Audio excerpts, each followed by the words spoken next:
Les Instigateurs, podcast numéro 48. Aujourd'hui, on vous parle de comment mieux vendre ses services. Woo!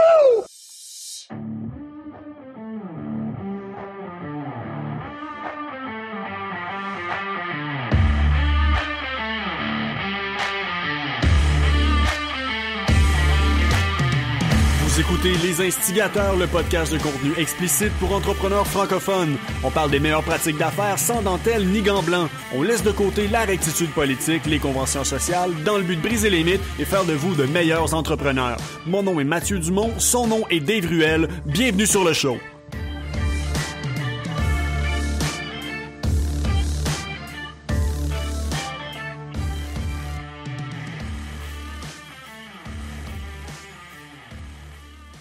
Tu peux ranger ta guitare, Mathieu, je range ma batterie. On est bon. Est-ce que les gens savent que c'est nous qui jouons l'hymne de l'intro des Instigateurs à chaque fois? Je pense que tu l'as déjà plugué 2 fois. C'est vrai? La dad joke est récurrente. C'est une de mes dad jokes récurrentes? Pas récurrente, mais not a first time. Not the first time. OK, c'est bon. OK, Est-ce que j'ai plugué que c'est mon ami Ric Flair qui est au keyboard? Ric Flair! Non, d'habitude, tu le mets dans la régie. Ah, c'est vrai. Ouais, mais c'est un homme de multiples talents, Ric Flair. Fait qu'il faut pas là. Tu mets pas Ric Flair juste dans un petit coin comme ça en pensant qu'il fait juste de la régie, là. You don't put baby in the corner, qu'ils disent. You don't put Ricky in a corner. Je vais monter mon son, une petite affaire. Good. Ouais. Right. Je bois ma première sip de café de la journée, qui est ça fait du bien. Je parlais ce matin. Dude, comme tu sais, je me suis lancé dans une nouvelle carrière de façon non planifiée. C'est un gros gamble que t'as pris, je trouve. Un que je n'aurais pas pris personnellement. Ça, je le sais. Oh my God. Non, mais c'est pas un gamble, c'est pas ça. C'est que j'ai. Fait que là, je vais en parler maintenant parce que quand l'épisode va être on air, les élections sont terminées. Mais j'ai une de mes amies ici localement qui est une entrepreneur. Elle m'appelle une journée, elle me dit, Gant, elle dit, je veux me présenter en politique. Elle dit, je veux aller pour me présenter en politique provinciale. Elle dit, elle dit, pourrais-tu m'aider avec mes communications, mon wording, comme genre de lui faire donner mon expérience de stage, puis ça pour l'aider avec ça. Fait que moi, écoute, je crois en la femme, là, c'est une femme d'affaires, c'est une excellente femme d'affaires, c'est une femme qui a une entreprise de consulting, et puis elle est excellente.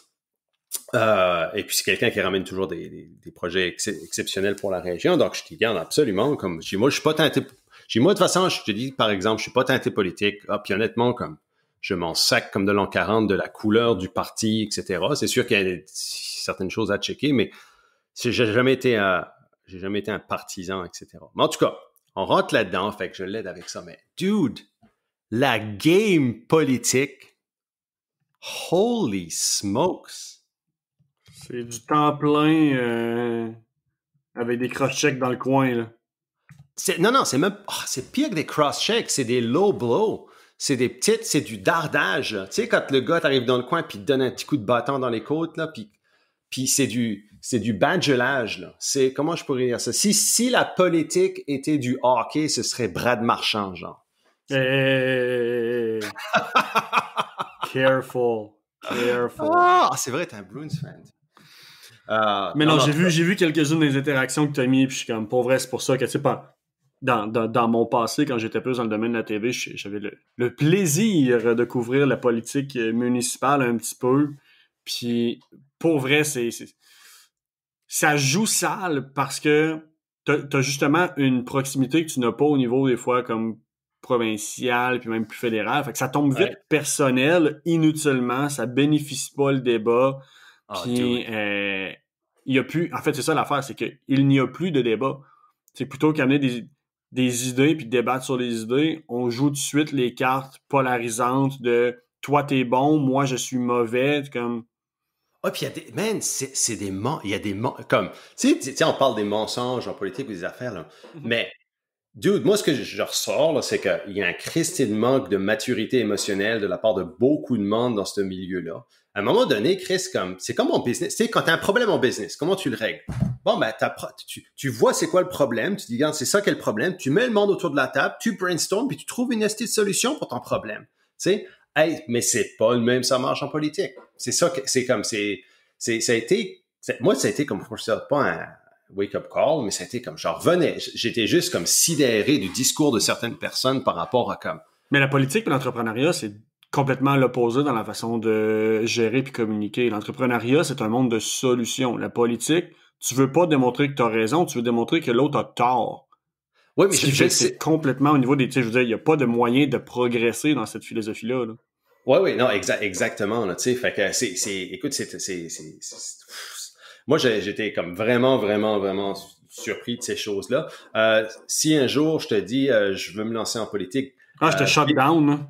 Bitch slap moi en arrière de la tête.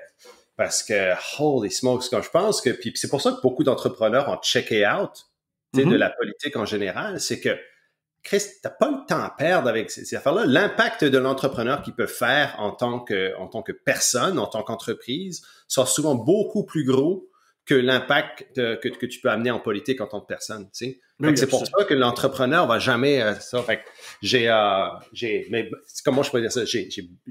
Récemment, j'ai baigné là-dedans de façon, tu sais, comme en arrière, dans les coulisses, là. Dans les coulisses, là. J'ai été quand même vocal sur certains posts qui étaient vraiment pas corrects parce que ça portait atteinte à l'entrepreneur en tant que tel, tu sais. Et puis, moi, comme on défendra, que ce soit toi ou moi, je pense qu'on défendra toujours l'entrepreneur avant tout, puis on passe l'entrepreneuriat avant tout aussi. Fait que ça, j'étais pas content. J'ai channelé mon inner Mathieu Dumont. J'ai été une pale imitation de Mathieu Dumont, on va s'entendre, là. Mais ça a été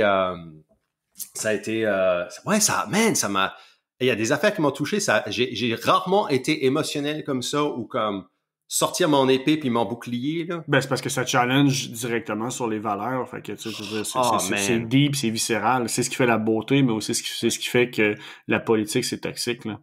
C'est ça. Puis tu sais, comme on vit, nous autres, dans une petite région, on est dans une région rurale. Vous êtes pas assez d'habitants pour vous permettre d'être divisés. Exactement. C'est ça que je le dis. C'est comme, man, faut que tout le monde travaille ensemble. Tu sais, comme par exemple, on est en train de monter un super bon projet comme un incubateur dans le fond pour la péninsule acadienne, mais quelque chose qui est beaucoup plus, je dirais, comme avancé comparativement à ce que tu vois dans les incubateurs traditionnels. Puis on veut monter des pôles d'excellence dans des industries qui sont clés ici, comme la pêche et l'océan, par exemple. Mais tout le monde se met ensemble, tu vois. On met des entrepreneurs autour de la table, là, puis c'est mental ce qui est en train de se passer, là. Puis quand tu vois ça à côté, t'es comme, ben voyons donc, tu sais. Fait que moi, je suis très exigeant envers ma communauté entrepreneuriale locale où je veux qu'ils se lèvent pour prendre en main leur communauté. Mais je suis aussi très exigeant envers des personnes qui sont élues, puis nos leaders, que ce soit leaders politiques, leaders municipaux, you name it. Fait que, yep, set the bar high. Ben, revenons à nos moutons, nos services. Yes, sir. Comment mieux les vendre? Fait qu'aujourd'hui, on va parler beaucoup d'entreprises de services, donc de personnes qui vendent des services. On va vous donner peut-être des pistes. Comment mieux vendre ces services et comment mieux peut-être mieux les packager. Toi, je sais que l'entreprise de service, c'est un petit peu ton... Moi, c'est ma zone d'expertise. Niveau produit, je suis moins là. J'ai mentoré quelques entreprises qui étaient dans le produit, autant designer de mode, bijoux, des choses comme ça, mais au final, tu sais, je veux dire, je suis capable de le faire, c'est juste moi, faire des calculs mathématiques, ça me fait chier. Fait que calculer des costs puis des marges, je suis comme, c'est plus simple service. Puis en même temps, je trouve tout ça. Du produit, je trouve que sans dire que c'est du consommer jeté, là, comme je trouve que la dynamique, la façon de réfléchir ta business est complètement différente que celle de service. Fait que j'ai juste moins de plaisir. Ouais, mais il y a une affaire aussi que moi, par rapport à ce que je vois quand j'aide une entreprise de service à mieux s'organiser, c'est qu'il y a toujours le fait de... Cette personne-là a souvent échangé du temps pour de l'argent dans sa business. Ouais.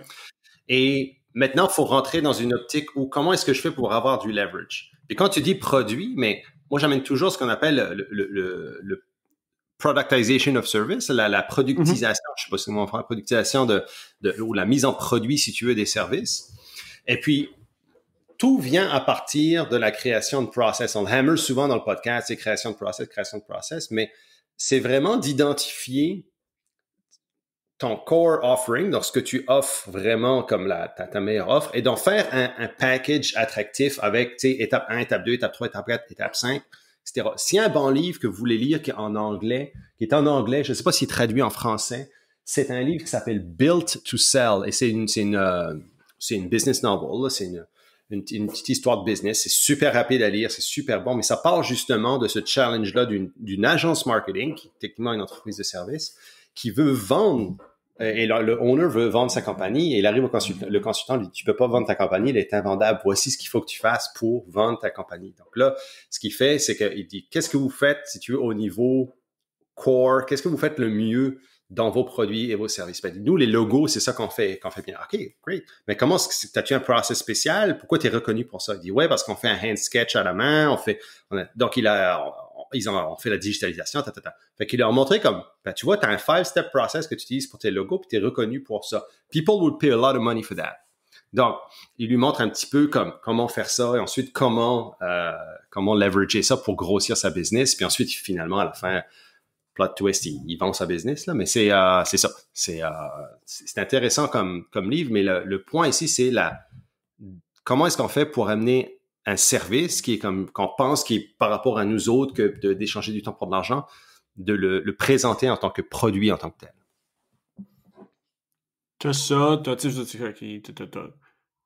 On en revient tout le temps à la proposition de valeur, là. Fait que, de voir justement, oui, je suis entièrement d'accord, puis c'est sûrement présentement, mettons justement avec le huis clos puis notre gang le groupe qu'on a en mastermind, c'est un concept qui s'applique à la vaste majorité des entreprises de services. T'en as d'autres qui vont rester, il n'y a rien de mal à avoir une entreprise de consultation qui va être plus dépendante un petit peu de la personne en haut, on va s'y prendre différemment.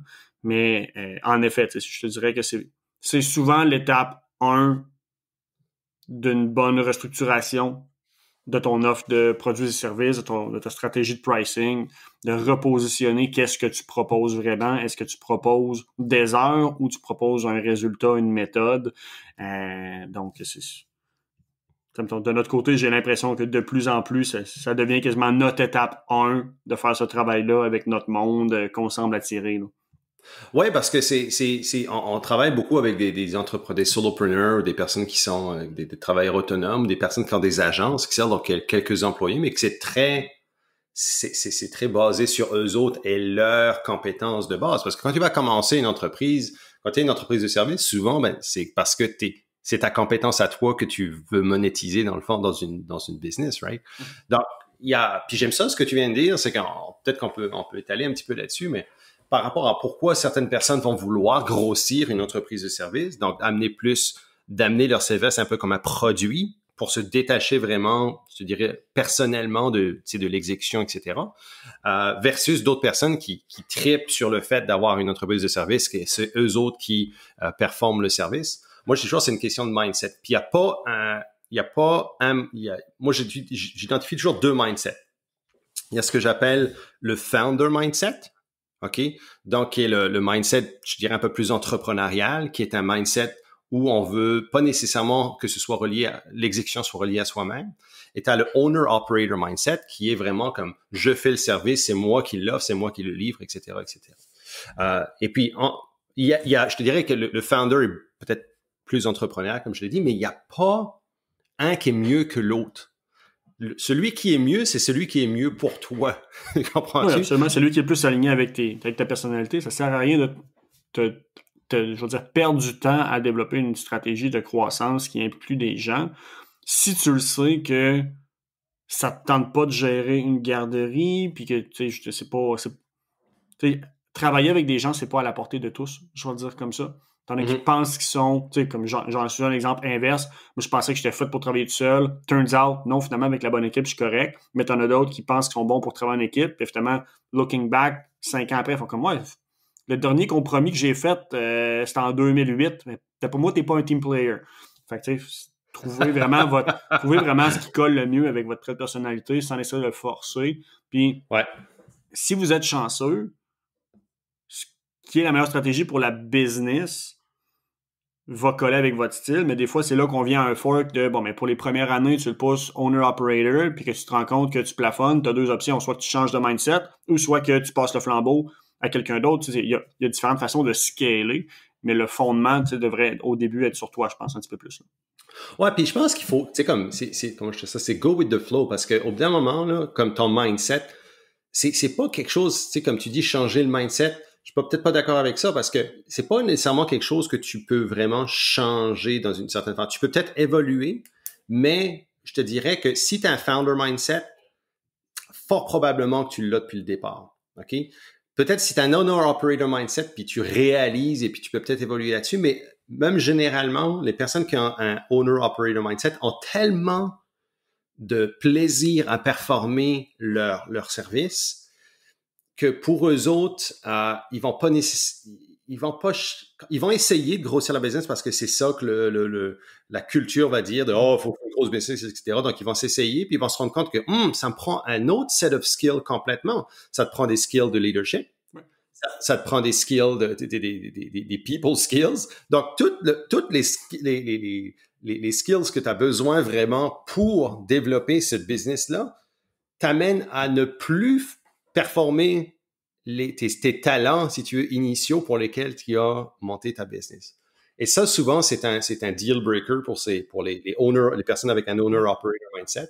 Et ils se rendent compte que non, finalement, je préfère une plus petite business. C'est moi qui performe le service. C'est là, tu peux travailler après dans la productivité personnelle, dans des techniques pour te leverager toi-même et puis, etc. Puis maximiser ton temps. Mais ce sera très difficile de grossir, je dirais, l'entreprise au niveau monétaire ou d'en faire vraiment quelque chose de plus gros que soi-même. Oui, mais en même temps, ce n'est pas grave. On le dit de même, puis non.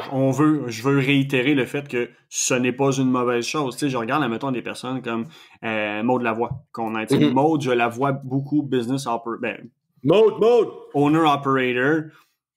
Parce que foncièrement, elle adore ce qu'elle fait. Je pense que elle, comme plusieurs autres personnes, c'est inconcevable de ne plus performer cette expertise-là.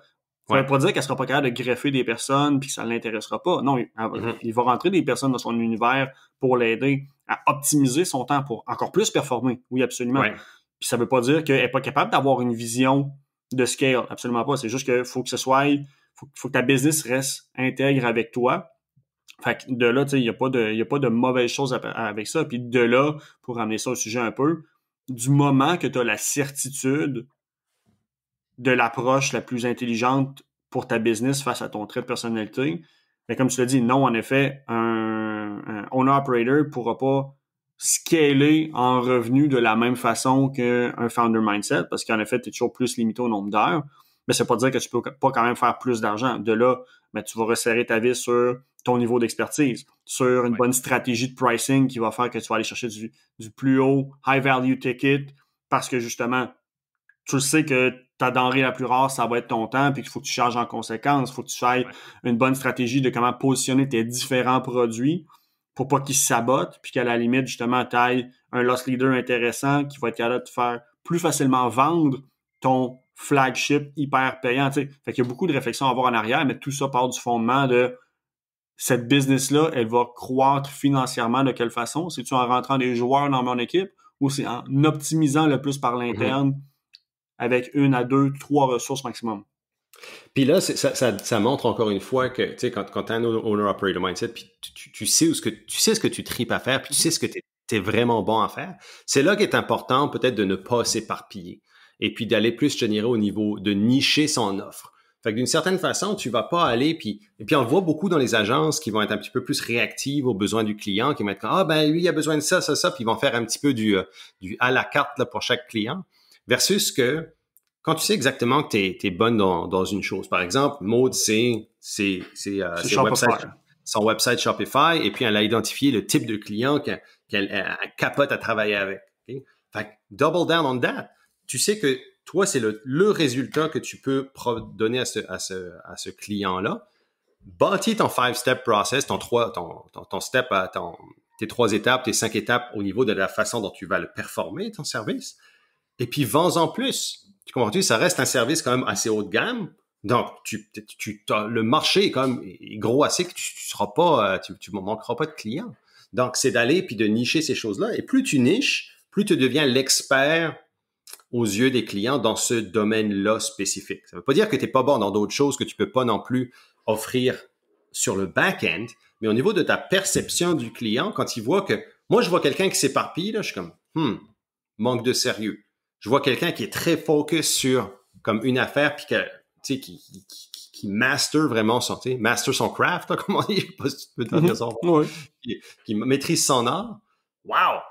Ça, je veux ça, je vais être beaucoup plus attiré à donner mon argent à cette personne-là en particulier. Ça me fait rire parce que, tu sais, souvent, en tout cas, je sais pas de ton côté, mais quand je commence des mandats, je suis comme, concrètement, que tu veux faire quoi avec ta business? Je veux devenir la référence en XYZ. Tu te revires, tu regardes le site, produit proposé XYZ, 1, 2, 3, A, B, C, C, E, F. Je suis comme, là, Chris, c'était la référence ou t'es le janitor, là, un peu, là? Fait qu'il y a tellement souvent une incohérence de comme, justement, on veut être la référence, mais en même temps, j'aime toutes ces choses-là, j'aimerais les faire. Non, pick one. Puis au pire, lorsque ta machine sera hyper huilée, autonome, puis low maintenance, tu pourras rentrer un autre service. Tu sais, je suis allé dîner avec une fille que j'aide depuis quelques années, puis elle était comme, Matt, voici mon plan 2020, 2021, qu'est-ce que t'en penses? Je suis comme, Chris, c'est quelque chose qui marche pas, fille. T'es comme, t'as 7 produits là, sur ton mapping. Là. En date d'aujourd'hui, t'en as un, puis déjà, il faut faire un pivot. Là. Il y a quelque chose que soit tu comprends pas ou qui y a un chiffre qui est pas bon dans ta planification sur le nombre d'années que tu donnes pour le faire. Là. Rentrer un produit, optimisez-le, comme ça, on en revient à comment mieux vendre son service, mais d'après moi, une bonne façon, c'est optimiser-en un bien comme du monde pour avoir des marges intéressantes, que ce soit financièrement intéressant pour toi, être capable de réduire tes costs pour que ce soit peut-être plus accessible aussi pour ton client, avoir une machine qui est en arrière, mais plus que tu en vends, plus que tu es capable d'aller tweaker, optimiser ton produit en amélioration continue pour être assuré que, au jour 1, tu le sors, il répond à 90% des besoins. Un produit, le délai entre le lancement et la commercialisation, validation réelle du market fit, ça se compte en mois. C'est pas parce que tu sors un produit puis tu as beaucoup de ventes au jour 1 qui a été validé. Mm-hmm. Tu as validé le besoin, tu n'as pas après ça validé l'impact. Il faut que tu laisses ton produit vivre un petit peu, puis tu as une séquence de suivi pour aller prendre le pouls. OK, mon approche de vente est bonne, mais je peux me loader un panier sur Wish de 3000$, ils m'ont fait bien de la vente, mais je te garantis que le produit, c'est tous des produits de marde pareil. Donc, tu sais, faut comme essayer de se donner une vision un petit peu plus aérienne de la chose, de voir, OK, qu'est-ce qui valide mon produit? Ce n'est pas seulement les ventes, ce n'est pas juste l'aspect financier. Donc, tu sais, arrêtez de vouloir trop rentrer de choses en même temps. Un produit, 2 maximum par année.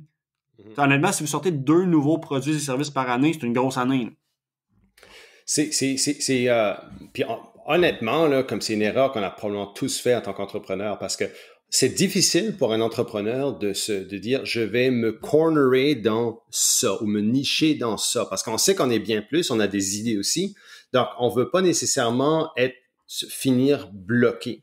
Puis mais c'est le contraire qui se passe, c'est que souvent quand tu vas nicher ton produit, puis comme tu as dit, Matt, si tu en as 1 ou 2 que tu sors, you nail it, et puis tu as la perception du client que tu es le top guy là-dedans, la possibilité par la suite est beaucoup plus grande. Donc, c'est beaucoup plus facile de dire, regarde, cette année, je focus sur une chose, ça peut être seulement un produit, et je le master complètement. Et puis, souvent, c'est l'erreur qu'on va faire, on va trop construire avant, ou je te dirais comme dans notre processus créatif, pour finalement se rendre compte que si j'avais juste focusé sur ce produit-là, un produit-là, j'aurais eu probablement des résultats beaucoup plus rapides et à la fin, j'aurais créé la même chose, mais avec plus d'argent dans les poches. Oui, puis il y Il y a une erreur que je vois souvent dans ceux qui vont... Il y a une mauvaise compréhension de se nicher, je pense, dans l'application de la chose. Ne laissez pas un produit devenir votre business. Parce que tu dis, admettons, tu ne veux pas te peinturer dans le coin.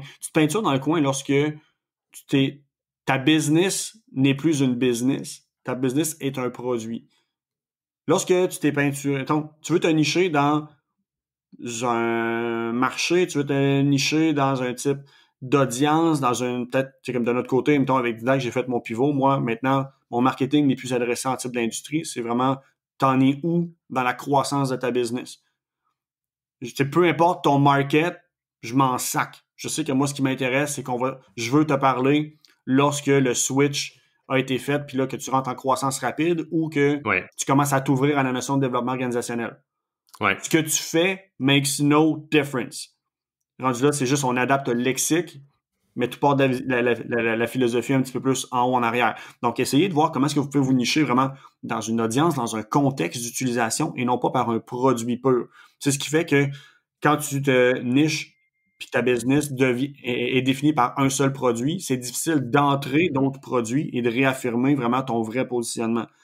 Si c'est toujours clair au niveau de la communication, au niveau du marketing, que ton positionnement, ta niche est pour un contexte spécifique et que ton produit actuel n'est qu'une des nombreuses façons que tu peux le soutenir, ben c'est beaucoup plus facile d'arriver avec justement de là une expansion d'entreprise. Donc, de dire, je sors un nouveau produit qui est complémentaire. Je fais une prolongation d'un service pour que justement le client ne fasse pas juste consommer un produit puis that's it, tu veux du recurring sale.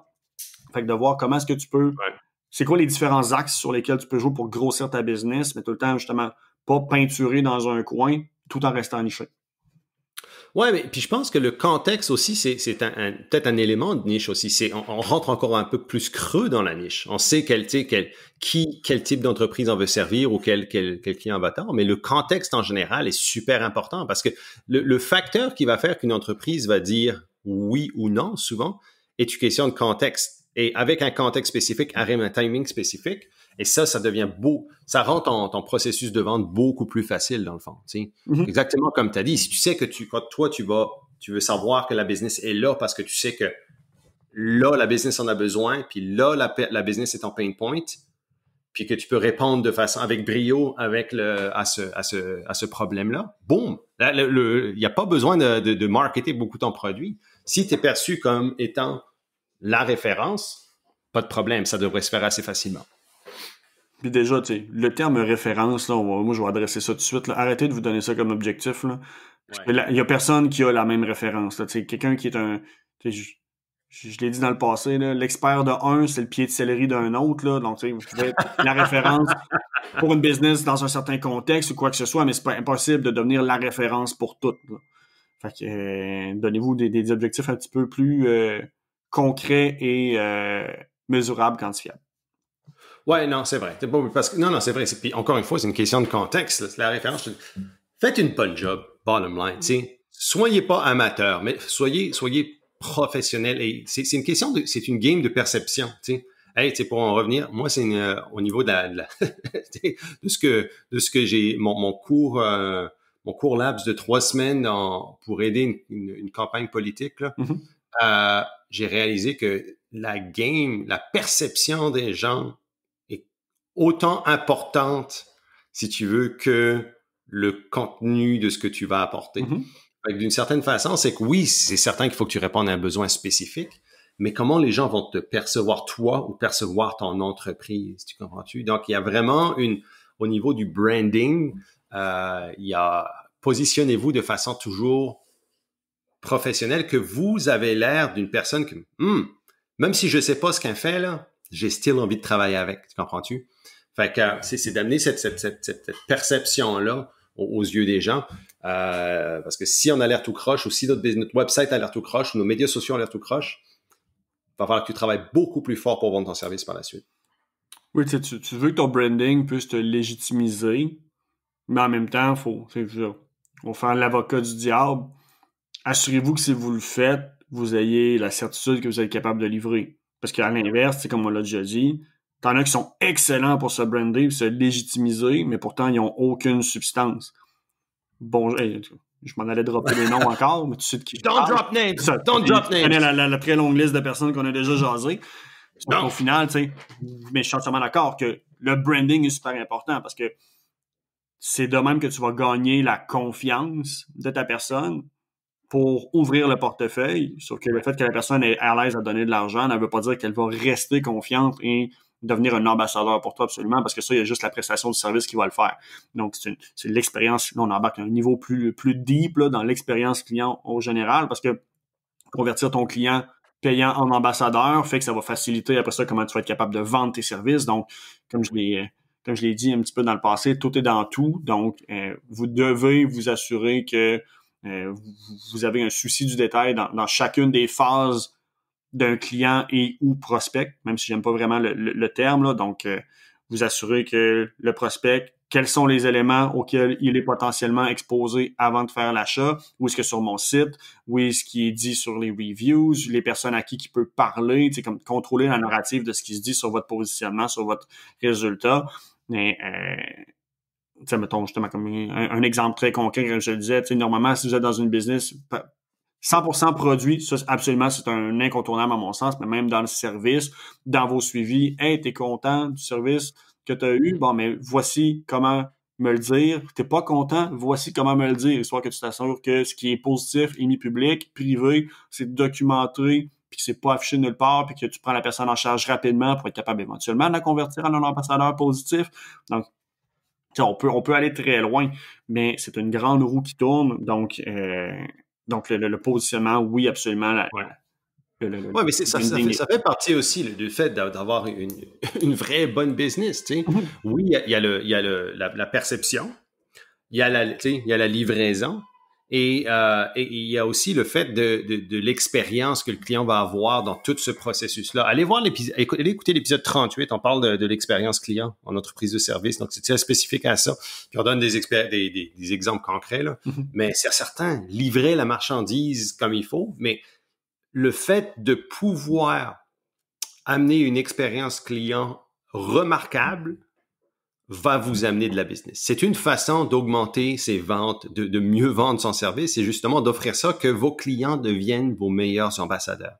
Parce que ce qui se passe, c'est qu'une fois qu'un client devient vendu, mais comme adore vos services et voit les résultats, et puis il va vouloir en faire bénéficier les autres, c'est certain. Il va dire « Hey, moi je fais ça avec elle, faut que tu y ailles. » Qu'est-ce qui se passe? La personne, elle est déjà prévendue. Quand tu vas, le prospect va être prévendu quand il va venir te voir. Et d'habitude, si le besoin réel est là, la vente devrait se faire. Donc, c'est une façon d'augmenter, de mieux vendre sur vos services, définitivement. Oui, puis il faut... Tu sais, moi, c'est l'attraction-répulsion, là, tu sais. Il faut faire attention avec ça, par contre, parce que, en effet, un bon ambassadeur va te générer de la business.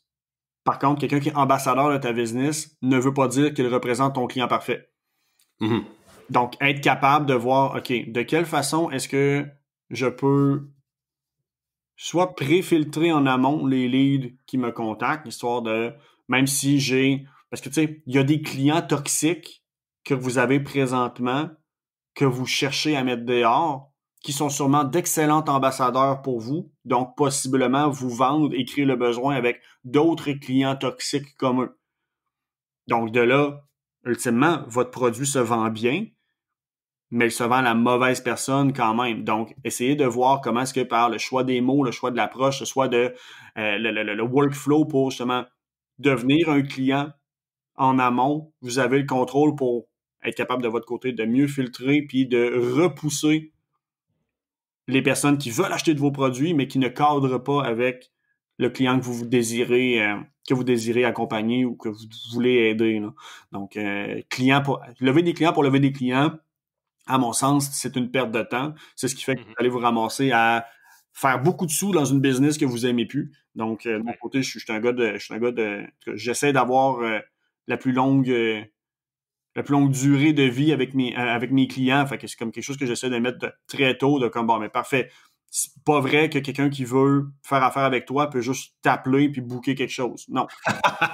Il doit avoir un certain système de screening, de comme, hey, il n'y a pas de problème, ça va me faire plaisir de prendre une rencontre avec toi. Par contre, en amont, j'ai besoin de plus d'informations.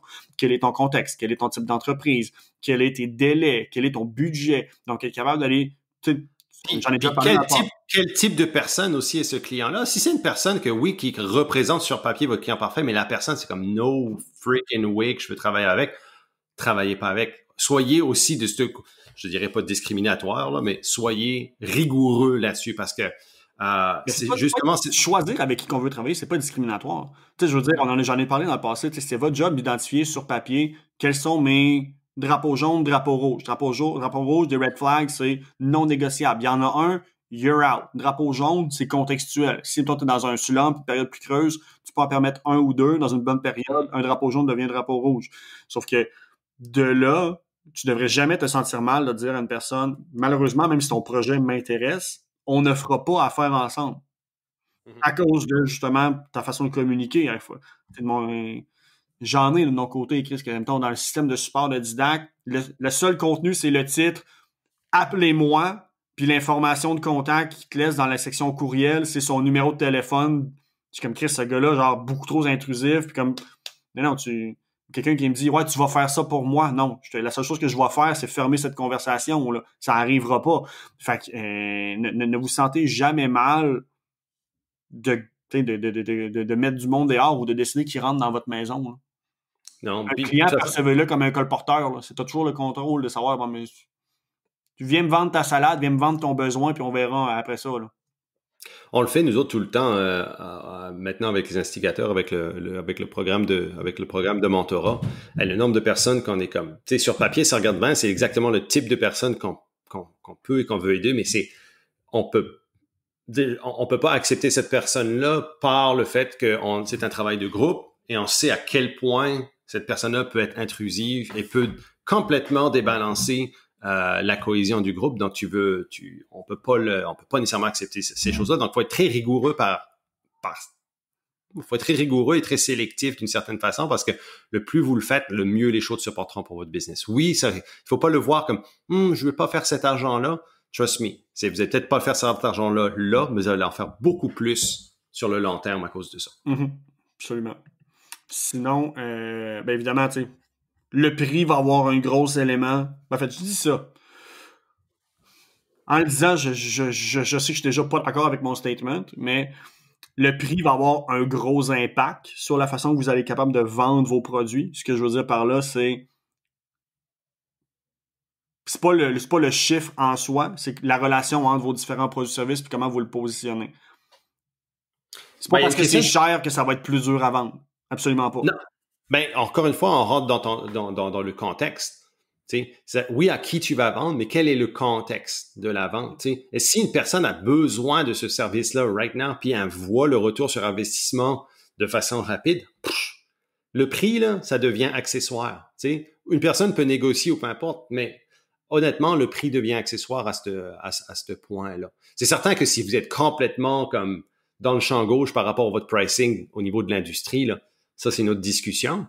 Mais je pense pas qu'il faut se casser la tête de dire que le prix le moins cher va être le facteur de décision. C'est pas ça pendant tout.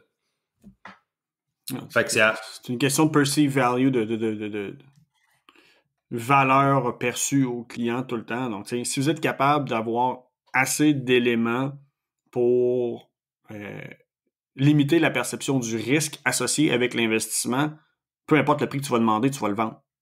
C'est la réalité de la chose, là. Fait que, de là, puis il y a différentes mesures. Là, on en a parlé souvent, la validation sociale en amont qui montre la taux de satisfaction des personnes, ta politique de remboursement. Ça peut être différents outils qui sont mis en amont pour montrer que, gars, si tu veux, là, ben, gars, voici mon coffre à outils que j'utilise dans le service que je vais te donner. Je te le donne gratis. Parce que je le sais que c'est pas parce que je te donne un marteau que tu sais bâtir la maison. Fait, gars, amuse-toi. Je te donne gratis tous mes outils. Puis Chris, je sais que tu vas revenir parce que tu feras rien avec sur le sens du monde.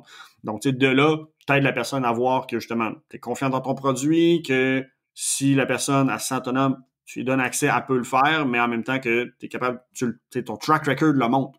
Que les gens, c'est pas parce que t'as l'outil que tu sais nécessairement comment l'utiliser. Donc, tu valides le besoin tout en limitant le risque qui vient avec. Bon, en même temps que, justement, je sais pas, moi, je paye 6-10 000 $ pour un service d'accompagnement personnalisé. C'est-tu parce que j'en ai vraiment besoin? Y a-tu vraiment un retour? Y a-tu une garantie de résultat qui vient avec ça?